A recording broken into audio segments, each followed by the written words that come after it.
Dear students, welcome back once again to another video of bm'senglishtutorialhome YouTube channel. তো আজকে আমাদের এই ভিডিওর টপিক অফ ডিসকাশন বলতে পারি, সেটি হলো জেমস জয়েসের একটি শর্ট স্টোরি অ্যারাবি। তো এই শর্ট স্টোরিটি পড়ার পূর্বে আমাদের কিছু জেনারেল ইনফরমেশন আমরা জেনে নেব সেই সম্বন্ধে, যা আমাদের এই পার্টটি পড়তে অনেকটা হেল্পফুল হবে। তো ফার্স্ট অফ অল কী হলো, আমরা আগেই বললাম অ্যারাবি একটি শর্ট স্টোরি জেমস জয়েসের, যেটি 1914-এ পাবলিশড হয়েছিল। কোথায় না, James Joyce short story collection ডাবলিনার্সে। দ্বিতীয়ত, এই গল্পে অর্থাৎ অ্যারাবি গল্পটির নামকরণের দিকে যদি আমরা লক্ষ্য করি, তো সেক্ষেত্রে কি লক্ষ্য করা যায় না, the title of any literary work bears a special significance, যার অর্থ হলো সাহিত্যে বা সাহিত্য বিষয়ক যে কোনো লেখনীর ক্ষেত্রে নামকরণ কিন্তু একটা বিশেষ তাৎপর্য বহন করে। এটা আমাদের কম বেশি সকলেরই জানা। জেমস জয়েসের অ্যারাবি একটি শর্ট স্টোরি, তো আমরা আগেই বললাম এই বিষয়টা। সেক্ষেত্রে শর্ট স্টোরির ডেফিনেশনটা কীরকম হবে, মানে আমরা এই মাঝে শর্ট স্টোরি ডেফিনেশনটা একটু জেনে রাখছি, কারণ কখনো কখনো আমাদের কোয়েশ্চেনে থাকে সেটা শর্ট স্টোরির ডেফিনেশনটা লিখতে দেওয়া হয়।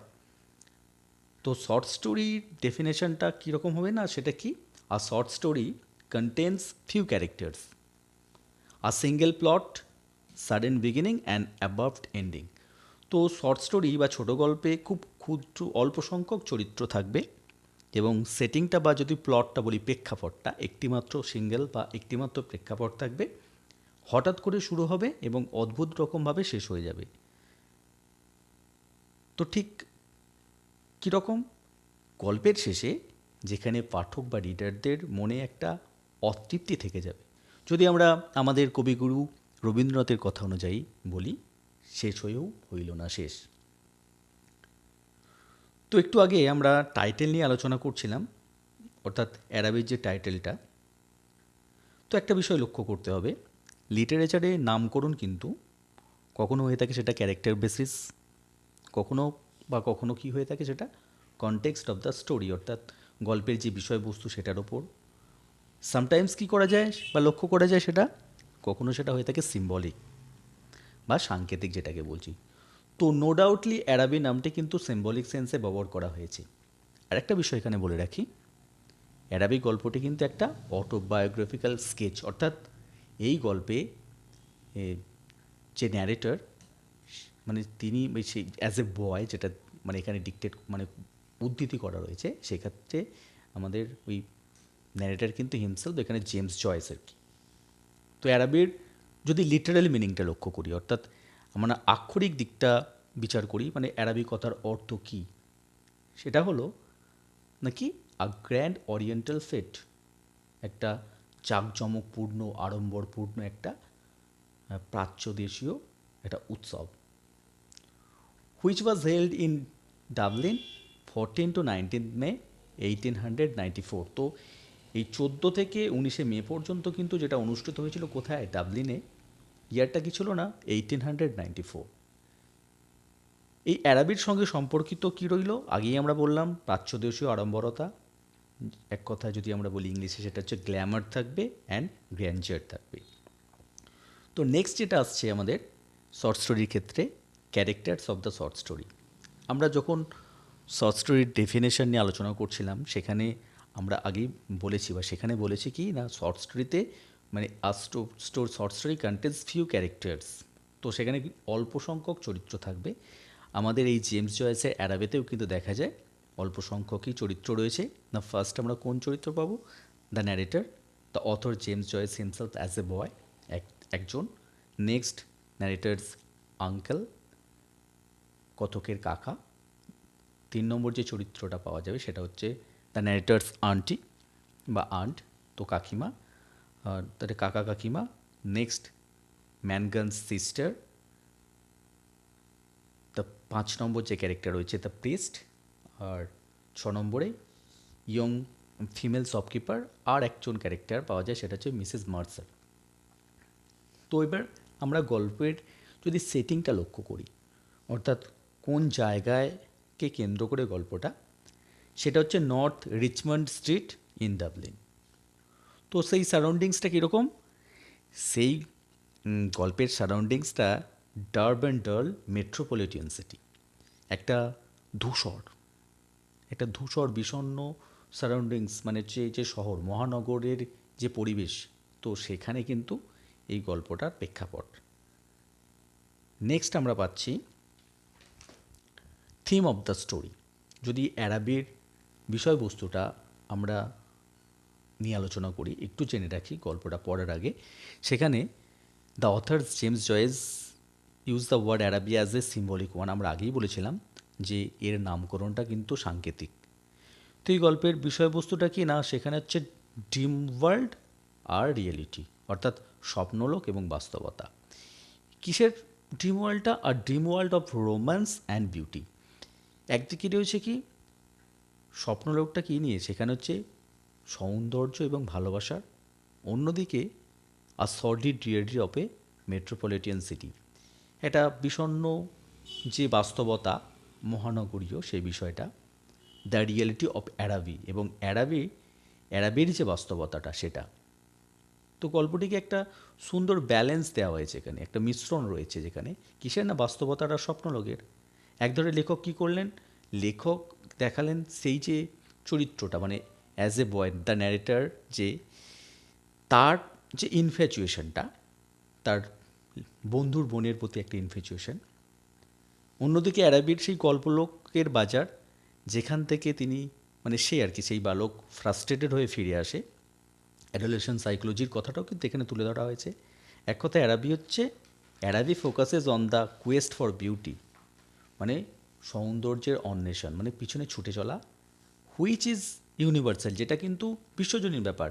যখন অ্যাডোলেশন সাইকোলজিতে থাকে, যে কোনো ছেলে মেয়ে হতে পারে, তো তারা সবসময় কুয়েস্ট ফর বিউটি, তো ওরা লাভ রোম্যান্সের ব্যাপারটা তাদের মধ্যে থাকে। এবং প্যারালালি ব্যাপারটা কী হয়েছিল, the frustration of the quest which is also universal. তো ওখান থেকে যে হতাশাগ্রস্ত হয়ে ফিরে এসেছিল, মানে অ্যারাবি থেকে, যখন বাস্তবতা মানে রিয়ালিটিটাকে রিয়েলাইজ করে, তো সেটাও কিন্তু একটা ইউনিভার্সাল ব্যাপার। তো এবার আমরা সরাসরি চলে যাব আমাদের পাঠে, অর্থাৎ লাইন বাই লাইন আমরা মিনিংটা জানবো এই গল্পের। North Richmond Street, being blind, was a quiet street except at the hour when the Christian Brothers School set the boys free. তো আমরা গল্পে শুরুতেই বলেছিলাম এই গল্পের সেটিংটা নর্থ রিচমন্ড স্ট্রিট, সেটা কোথায় অবস্থিত না ডাবলিনে।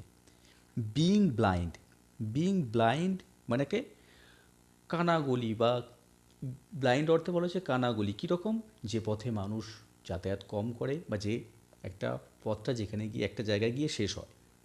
ওয়াজ এ কোয়াইট স্ট্রিট, তো সেই কারণে শান্ত থাকার কারণে এটাকে কানাগলি বলা হচ্ছে। এক্সেপ্ট অ্যাট দ্য আওয়ার, কেবলমাত্র সেই সময়টা, কোন সময়টা? When the Christian Brother school, একটা সেখানে স্কুল ছিল সেই লোকালিটিতে, যেটার নাম ছিল Christian Brother school, set the boys free, যখন ছেলেদেরকে মুক্ত করে দিত, অর্থাৎ ছুটি হতো যখন সেই স্কুলটা, তখন একটু হইহুল্লোড় হতো, বাকি সময়টা কিন্তু শান্তই থাকতো। অ্যান আনইনহ্যাবিটেটেড হাউস, এবং সেখানে কি ছিল? একটা হ্যাবিটেটেড মানে যেখানে মানুষ বাস করে, আনইনহ্যাবিটেটেড মানে যেখানে বাস করা হয় না, পরিত্যক্ত বাড়ি, অফ 2 স্টোরেজ, অর্থাৎ স্টোরে কথার অর্থ হচ্ছে 2 তলা। কোথায় দাঁড়িয়েছিল সেটা? স্টুড অ্যাট দ্য ব্লাইন্ডেড, একেবারে সেই কানাগুলির শেষ প্রান্তে কিন্তু সেই বাড়িটা দাঁড়িয়েছিল। ডিট্যাচ ফ্রম ইটস নেইবার্স, মানে প্রতিবেশী যে সমস্ত বাড়ি ছিল সেগুলো থেকে সম্পূর্ণভাবে বিচ্ছিন্ন বা আলাদা। ডিট্যাচ মানে এখানে কিন্তু আলাদা সেন্সে ব্যবহার করা হয়েছে। কোথায় সেটা? From its neighbour in a square ground, একটা চৌকো জায়গার উপর। The other houses of the street, সেই রাস্তায় অন্যান্য বাড়িগুলো, conscious of decent lives within them, তাদের মধ্যে মানে প্রাণ যেন রয়েছে, মানে সেই বাড়িতে মানুষ বসবাস করে। গেজড অ্যাট ওয়ান অ্যানাদার, একে অপরের দিকে তাকিয়ে রয়েছে কীরকমভাবে, উইথ ব্রাউন ইম্পারটারটেবল ফেসেস। তো আরেকবার এক্সপ্রেশনটা এখানে আমরা দেখে নিই। গেজ অ্যাট ওয়ান অ্যানাদার, একে অপরের দিকে তাকিয়ে রয়েছে কীরকমভাবে, উইথ ব্রাউন ইম্পারটারটেবল ফেসেস। তো এখানে একটা শান্তভাবে যেন তাকিয়ে রয়েছে। The former tenant of the house a priest, তো সেই বাড়ির আগে অর্থাৎ ফর্মার টেন্যান্ট ভাড়াটিয়ে কে ছিলেন না একজন প্রিস্ট, সেই বাড়ির ভাড়াটিয়ে ছিলেন একজন priest. Had died in the back drawing room, তো তিনি মারা গিয়েছিলেন কোথায়, পিছনের দিকে যে ড্রয়িং রুম ছিল সেই drawing room. Air musty from having been long enclosed, তো সেই জায়গায় কী হয়েছিল, অনেক দিন বদ্ধ থাকার কারণে কি হয় আমাদের সচরাচর দেখা যায় ঘরটা গুমোট হয়ে যায়। তো সেই রকম একটা পরিস্থিতি ছিল ঘরটার। And the West room behind the kitchen, এবং রান্নাঘরের পিছন দিকে ছিল একটা West room behind the kitchen. তো যেটা আর কি ব্যবহার করা হয় না, তো সেটাকেই বলা হচ্ছে ওয়েস্ট রুম। কিচেনের একেবারে পেছন দিকে লিটার্ড উইথ ওল্ড ইউজলেস পেপার, সেখানে কি ছিল, লিটার্ড উইথ ওল্ড ইউজলেস পেপার, সেখানে গাদা দেওয়া ছিল, একেবারে অপ্রয়োজনীয় কিছু কাগজের গাদা ছিল। অ্যামং দিস, তো সেই কাগজের মধ্যে থেকে I found a few paper covered books, তো এখানে ন্যারেটার কী বলছে, ন্যারেটার বলছে যে এখান থেকে সে কিছু কাগজের মলাট দেওয়া বই পেয়েছিল। The pages of which were curled and damp, তো সেই বইয়ের পাতাগুলো কীরকম কন্ডিশনে ছিল, দুমড়ে মুচড়ে গিয়েছিল, কুঁকড়ে গিয়েছিল। আর কি হয় আমাদের ন্যাচারালি অনেক পুরনো যদি বই থাকে সেই পাতা মানে পাতাগুলো কালারটাই ইয়েলো টাইপের হয়ে যায়। The Abbot by Walter Scott, তো বইগুলোর মধ্যে কী কী বই ছিল, দ্য অ্যাবট বাই ওয়াল্টার স্কটের লেখা আর কি, অ্যাবট। দ্য লিভস ওয়্যার ডিভান্ট, নেক্সট লাইনটা, the devoted communicant and the memories of ভিডাকের বই। আই লাইক দ্য লাস্ট, আমার সবচেয়ে শেষ বইটা বেশি পছন্দ হয়েছিল, because its leaves were yellow, তার পাতাগুলো হলুদ হয়ে গিয়েছিল। The wild garden behind the house, বাড়ির পিছনে একটা বন্য গার্ডেন, মানে গার্ডেন বন্য হয় না, তো বাগান ছিল, সেই বাগানে যদি বন জঙ্গল হয়ে যায় তাই এখানে ওয়াইল্ড গার্ডেন বলা হয়েছে। House content a central Apple tree, তো তার মাঝে সেই বাগানের মাঝখানে একটা কিন্তু আপেল গাছ ছিল। And a few struggling bushes, এবং সেখানে কী ছিল, কয়েকটা লতিয়ে যাওয়ার মতো ডালপালাও ছিল, ঠিক আছে। Under one of which I found the late tenant's rusty bicycle pump, তো সেখানে অথর কি দেখলেন বা ন্যারেটর কি দেখেছিলেন, সেই যে ভাড়াটিয়া ছিলেন তার একটা পুরানো, মানে রাস্টি মানে মরিচা ধরা বা পুরানো হয়ে গেলেই তখন মরিচা পড়ে, বাইসাইকেল পাম্প মানে সাইকেলে হাওয়া দেওয়ার pump. He had been a very charitable priest, তিনি কেমন মানুষ ছিলেন, তিনি ছিলেন খুব দাতব্য মানে দানশীল একজন প্রিস্ট বা পুরোহিত বা পাদ্রী বলতে পারি, যেহেতু খ্রিশ্চানিটির কথা বলা হচ্ছে। ইন হিজ উইল, তার ইচ্ছা অনুসারে, he had left all his money to institution, তিনি তার সমস্ত টাকা পয়সা কী করেছিলেন, ইনস্টিটিউশনকে বা প্রতিষ্ঠানগুলোকে দিয়ে দিয়েছিলেন। And the furniture of his house to his sisters, এবং তার বাড়িতে থাকা আসবাবপত্রগুলো তিনি তার বোনকে দিয়েছিলেন।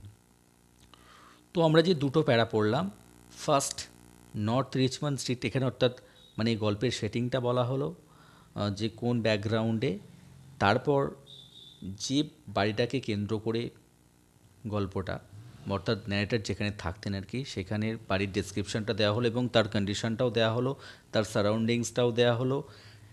এবার নেক্সট প্যারাতে আমরা দেখি, when the short days of winter came, যখন শীতকালের দিনগুলো আসতো। শীতকালে আমরা এটা জানি যে দিন ছোট এবং রাত্রি বড়। When the short days of winter came, winter সিজনে যখন ছোট দিনগুলো আসতো। Dusk fell before we had well eaten our dinners, dusk fell before we had well eaten our diners.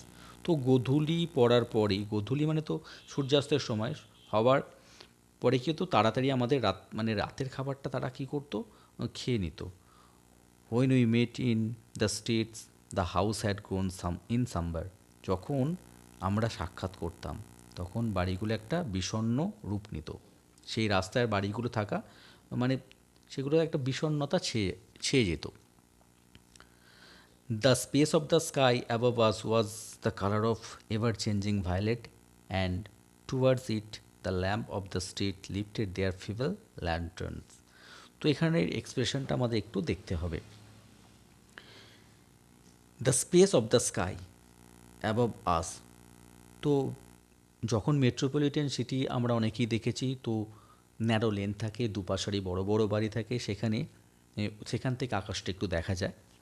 The space of the sky above us, তাহলে আমাদের মাথার উপরে আকাশটা মানে ওই প্যাসেজের মধ্য দিয়ে যতটুকু আকাশটা ভিজিবল হতো আর কি, সেই জায়গাটা কী দেখা যেত, was the colour of ever changing. সেখানে পরিবর্তনশীলতা থাকতো রঙের।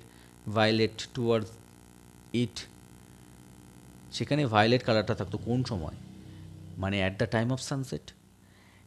The lamps of the street, আর রাস্তায় লাগানো যে ল্যাম্পগুলো থাকতো, লিফটেড দেয়ার ফিভেল ল্যান্টার্নস। তো সেই সময় সূর্যের আলো থাকার কারণে তাদের আলোগুলো একে তো মানে যে কন্ডিশনে থাকতো, মানে ফিবেল কন্ডিশন, মৃদুভাবে জ্বলতো, মানে এটা ডাল ডাল একটা ব্যাপার থাকতো। তো সেই ফিবেলভাবে যেন দুর্বলভাবে মাথাগুলো জাগিয়ে রয়েছে, ওখান থেকে যখন মানে কি ল্যাম্পপোস্টগুলোকে দেখা যেত সেরকম লাগতো।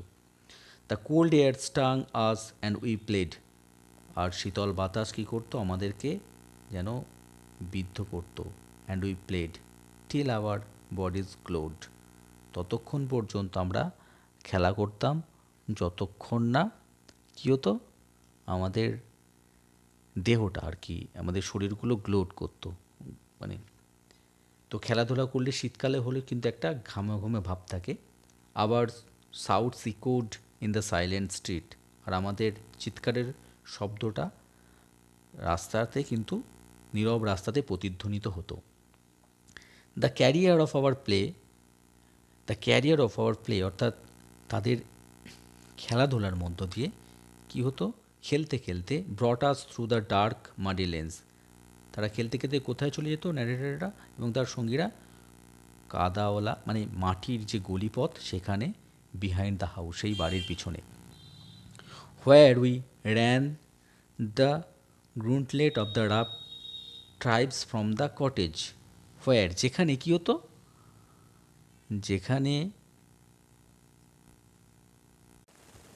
হোয়ার we ran the gauntlet of the rough tribes from the cottage, আমরা সেই কুঠিরের ঝুঁকিপূর্ণ দিকটা দিয়ে দৌড়াতাম to the back door of the dark dripping gardens, সেই একেবারে পিছনের দিকে যেখানে কর্দমাক্ত মানে সেই মাঠের মধ্যে বা বাগানের মধ্যে। Where odours arose from the aspect, যেখানে দুর্গন্ধ বেরোতো আবর্জনা স্তূপ থেকে।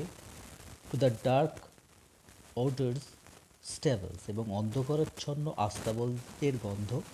হোয়ার এ কোচম্যান, যেখানে একজন মানে যিনি ঘোড়াকে আর কি দেখাশোনা করে, সেই coachman smooth and com the horse's, মানে মানে তাকে মসৃণ করে বা তার চুলগুলোকে আঁচড়ে দেয় ঘোড়ার। Or shook music from the buckled harness, এবং সেই ঘোড়ার গলায় আটকানো মানে রুদ্ধ ঘণ্টার ধ্বনি সেখান থেকে শোনা যেত। When we return to the street light, when we return to the street, যখন আমরা রাস্তায় ফিরে আসতাম। Light from the kitchen windows had fill the areas, তো সেখানে কী হতো, কিচেন থেকে আলো পড়ে সেই এলাকাটাকে আলোকিত করতো। If my uncle was seen turning the corner, যদি দেখা যেত যে আমার কাকা ওই কোণটা বা বাঁকটা বাঁকছে। উই হিড ইন দ্য শ্যাডো, আমরা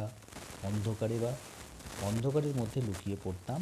until we had seen him safely হাউসড, যতক্ষণ না আমরা দেখতাম যে কাকা সঠিকভাবে বাড়ি পৌঁছেছে। নেক্সট যেটা পাচ্ছি, if Mangan sister came out on the door step, আর কি হতো যদি ম্যানগানের বোন সিঁড়িতে আসতো to call her brother in to his tea, তার ভাইকে ডাকতো চা খাবার জন্য। We watched her from our shadows, আমরা সেই আমাদের ছায়া মানে যেখানে ছায়া বা অন্ধকার থাকতো সেখান থেকে দেখতাম। Peep up and down the street, মানে তারপর রাস্তা দিয়ে যাতায়াত করতাম আমরা। আমাদের সেই যে রাস্তা, সরি একটু এখানে মানে সেন্টেন্সটা এরকম ক্ল্যারিফিকেশন হবে, আমরা লক্ষ্য করতাম তাকে, মানে আমাদের ছায়া থেকে এদিক ওদিক। উই ওয়েটেড টু সি, আমরা অপেক্ষা করতাম এটা দেখার জন্য, whether she would remain or go in, সে সেখানেই রইল নাকি ভেতরে গেল। অ্যান্ড ইফ সি রিমেন, যদি সে সেখানেই দাঁড়িয়ে থাকতো, উই লেফট আওয়ার শ্যাডো, আমরা আমাদের সেই ছায়াটা ছেড়ে আসতাম। And walked up to the Mangan step resignedly, তো আমরা সেখানে কী করতাম, আমরা ম্যানগানের সিঁড়ি পর্যন্ত কিন্তু হেঁটে যেতাম।